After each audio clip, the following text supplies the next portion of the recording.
Luke Leatherman with Feuling Parts. I'd like to go over a few tech tips on a Camchest kit install for a twin cam engine. We have late model twin cam, and we're going to set this up for the Feuling HP Plus Camchest kit over here.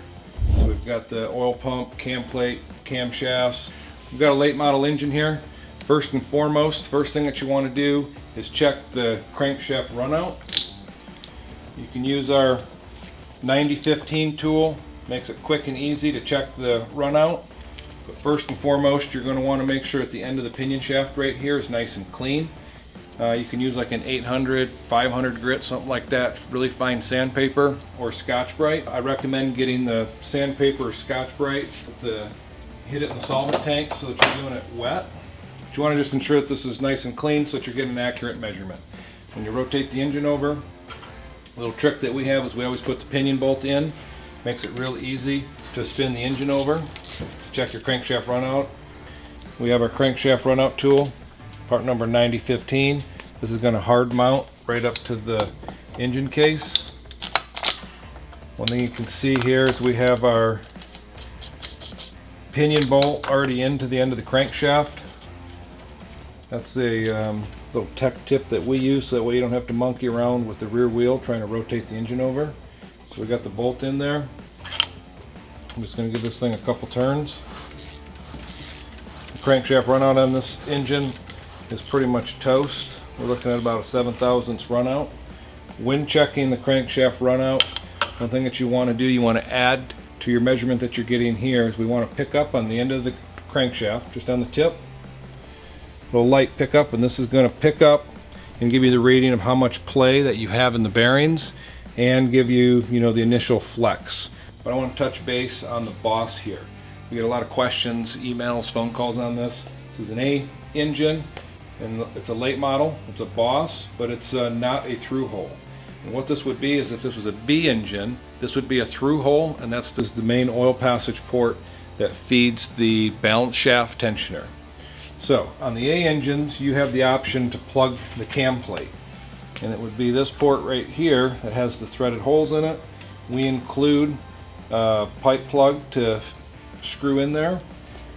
We generally always plug the cam plates on the A engines regardless. You don't necessarily have to on the late models because that is a dead-headed hole. You do have to use the O-ring, but we like to install the plug just to ensure that there are no leaks in the cam plate. Just kind of worry-free. Good little installation tip. Want to make sure that you're using ample amounts of engine assembly lube on your oil pump gears. You want to get the IDs of both the gears and the housing. I'm going to rotate the gears around to spread that lube. I'm going to make sure that the OD of the gears are well lubed and the housing.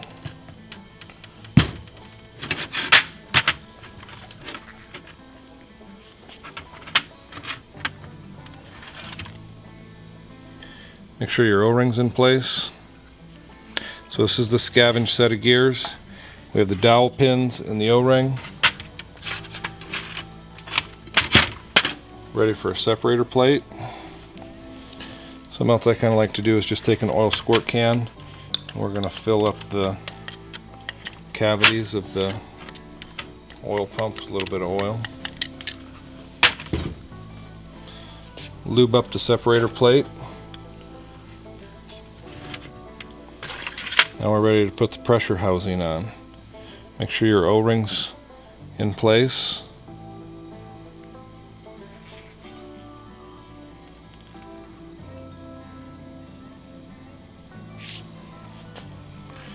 And we like to assemble everything on the bench, and this is how we recommend doing the installation. The factory has recently changed and updated their assembly procedures with the Milwaukee 8 to basically follow these same steps, but what we want to do is do the oil pump and cam plate camshaft assembly on the bench. The original twin cam instructions from the factory had you installing the oil pump into the cam chest and then trying to align the cam plate up to it. And the reason we advise against that is because the oil pump is in the engine case, and then when you go to pull the cam plate up, you can potentially pull the oil pump out of the scavenge port hole. Alright, so the oil pump's lubed up. it's ready to get installed onto the cam plate here. We're going to lube the cam plate up, the face of it. If you want to throw some extra lube into those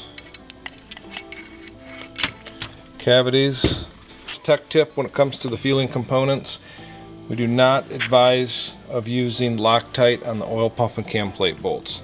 And the reason we don't want to do that is because the Loctite can ooze out between the holes here with the oil pump mating to the cam plate. And then it can also ooze out on your mating surfaces when the cam plate's tightening up against the engine case. And what happens is that can create leaks. And this is a precision pump with tight side clearances on it, and so we don't want to extend those side clearances with Loctite in the way. We include some ARP Moly lube to do the oil pump and cam plate fasteners. This is great lube. You really want to use this at least on the underhead flanges of all the engine bolts that you're doing. We include a packet. This is actually just something from the toolbox where we've got a big brush. So we want to hit the underside of the flange, and we want to put a little bit on the threads here. So we're going to do that to all the oil pump and cam plate bolts.